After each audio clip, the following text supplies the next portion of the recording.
ഒരു സമയത്ത് ഈ കേരളത്തിലെ എല്ലാ ജനങ്ങളും ഒരേപോലെ വെറുത്തിരുന്ന ഒരു നായികയാണ് ശരിക്കും പറഞ്ഞാൽ ഗായത്രി സുരേഷ്. ഇവരുടെ പലതരത്തിലുള്ള സംസാര രീതികളും മറ്റും ആളുകൾക്ക് എന്തോ ഉൾക്കൊള്ളാൻ സാധിച്ചിരുന്നില്ല. അവസാനം പിണറായി വിജയനോട് നേരിട്ട് ട്രോൾ നിരോധിക്കണം എന്ന രീതിയിലൊക്കെയും തന്നെ ഇവർ ലൈവിൽ വരികയും കാര്യങ്ങൾ പറയുകയും ചെയ്തിരുന്നു. ഒരുപക്ഷെ ഇതൊന്നും തന്നെ ഇവരുടെ അറിവോടെ അല്ല ഇവർ ചെയ്യുന്നത് എന്നത് തന്നെയാണ് യാഥാർത്ഥ്യം.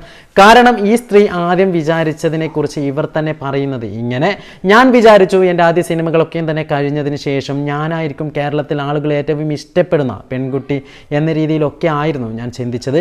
പക്ഷേ നടന്നത് നേരെ തിരിച്ചു. ആളുകളൊക്കെയും തന്നെ എന്നെ വെറുപ്പോടെയും അതല്ലെങ്കിൽ ഇഷ്ടമില്ലാത്ത രീതിയിലൊക്കെയും തന്നെ കാണാൻ തുടങ്ങി. അതുകൊണ്ട് തന്നെ എനിക്ക് പിന്നീട് എന്ത് ചെയ്യണമെന്ന് അറിയില്ലായിരുന്നു. ഞാൻ പലപ്പോഴും തൻ്റെ ഇഷ്ടത്തിന് തന്നെ ജീവിക്കാൻ ശ്രമിച്ചു. ആളുകളെ തിരുത്താൻ ആദ്യമൊക്കെ ശ്രമിച്ചെങ്കിലും പിന്നീട് അത് കൂടുതൽ അബദ്ധങ്ങളിൽ ചെന്നപ്പെടുകയും ചെയ്തതോടുകൂടി ഞാൻ അവസാനം സ്വയം മാറാൻ തീരുമാനിച്ചില്ല. പകരം ഞാൻ എങ്ങനെയാണോ അതനുസരിച്ച് തന്നെ ജീവിക്കുകയും ആളുകൾ ഇഷ്ടമുള്ളത് പറഞ്ഞോട്ടെ, അതിനെ ഉൾക്കൊള്ളാം എന്ന രീതി ചിന്തിക്കുകയും ചെയ്തു. ഒരു സമയത്ത് സ്വന്തം അമ്മ പോലും എന്നോട് പറഞ്ഞു, നിന്നെ ഓർത്തിട്ട് പുറത്തിറങ്ങാൻ പറ്റാത്ത സ്ഥിതിയാണെന്ന്, നീ ഇനി വായ തുറക്കാൻ പാടില്ല എന്ന്. അങ്ങനെ പലയിടത്തും ഞാൻ അപമാനിക്കപ്പെട്ടു. ആളുകളുടെ മുമ്പിലൊക്കെയും തന്നെ ഞാൻ ഇൻസൾട്ട് ചെയ്യപ്പെട്ടു. എൻ്റെ സ്വന്തം സുഹൃത്ത് എന്നെ കല്യാണത്തിന് പോലും വിളിച്ചില്ല. നീ മാറണമെന്ന് എല്ലാവരും തന്നെ എന്നെ ഉപദേശിച്ചു.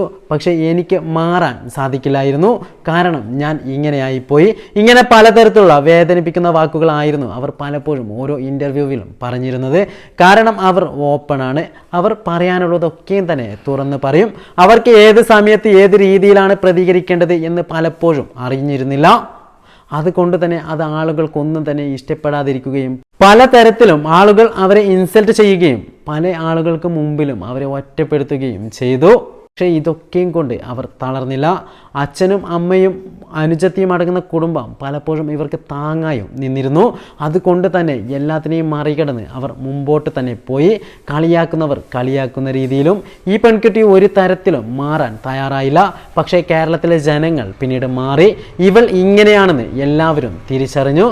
അവൾക്ക് സപ്പോർട്ട് നിൽക്കുന്ന രീതിയിലുള്ള ട്രോളുകളൊക്കെയും തന്നെ പുറത്തു വരാനും തുടങ്ങി.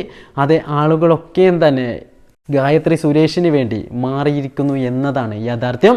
ഒരു പക്ഷേ കൂടുതൽ ആളുകൾക്കും ഇപ്പോൾ ഈ പെൺകുട്ടിയെ ഇഷ്ടം തന്നെയാണ്. അതിലുപരി എടുത്തു പറയേണ്ട കാര്യം ഒന്നാണ്, ഇവരെങ്ങനെ വിവാദത്തിൽ അകപ്പെടുന്നുവോ അതിനെക്കുറിച്ച് മാത്രമാണ്. പല ഇൻ്റർവ്യൂകളിലും ചെന്നാൽ അവിടെ ചോദിക്കുന്ന ചോദ്യങ്ങളൊക്കെയും തന്നെ ഇവരെ എങ്ങനെ കുഴപ്പത്തിലാക്കാം എന്ന രീതിയിലുള്ള ചോദ്യങ്ങളും, പല ചോദ്യങ്ങൾക്കും ഇവർ ഇന്നസെൻ്റ് ഗേൾ ആയതുകൊണ്ട് തന്നെ ഇവർ പറയുന്ന ഉത്തരങ്ങൾ പലപ്പോഴും ആളുകൾക്ക് ചിരിയുണ്ടാക്കുകയും അതല്ലെങ്കിൽ ഇവരെന്തോ അഹങ്കാരിയായ സ്ത്രീ എന്ന രീതിയിൽ തോന്നിപ്പിക്കുകയും ചെയ്തിരുന്നു.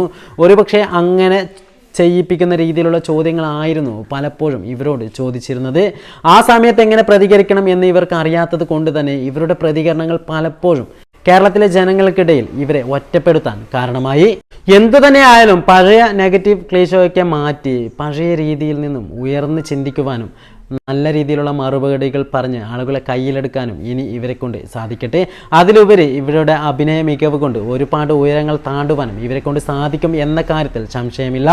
എന്തു തന്നെ ആയാലും വീണ്ടും ഈ പെൺകുട്ടിയെ കേരളം സ്വീകരിക്കുന്നു എന്ന കാര്യത്തിൽ സംശയമില്ല.